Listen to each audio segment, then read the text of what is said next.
আমরা এটাকে সামনে নিয়ে আসছি বোঝাতে সুবিধা হওয়ার জন্য। আর একটুখানি ডাইলিউট HCl আমি ঢেলে দিচ্ছি এটার মধ্যে।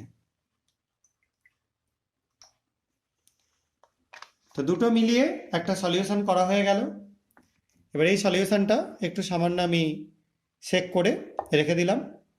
এবার আমি এর মধ্যে যোগ করে দেবো কিছুটা সোডিয়াম সালফাইড Na2S। এটা আমি সলিউশন না করে জাস্ট একটা বিড বা একটা টুকরো আমি এর মধ্যে যোগ করছি।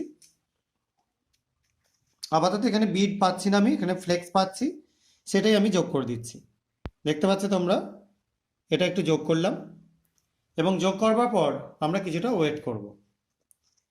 এখানে Na2S যখন অ্যাসিডের সাথে রিয়াকশন করবে সে তৈরি করবে H2S গ্যাস, এবং H2S গ্যাস কি পরিবর্তন করে তোমরা এটা থেকে দেখলেই বুঝতে পারবে। দেখতে পাচ্ছ সলিউশনটার কালার আস্তে আস্তে পুরো চলে যাচ্ছে এবং একটা স্বচ্ছ ক্লিয়ার সলিউশন তৈরি হয়ে যাচ্ছে। ঠিক আছে, এবং সলিউশনটা একটু টার্বিড হয়ে যাচ্ছে, সেটার অন্যতম কারণ হচ্ছে এখানে সালফার তৈরি হচ্ছে, সেই কারণের জন্য সলিউশনটা একটু টার্বিড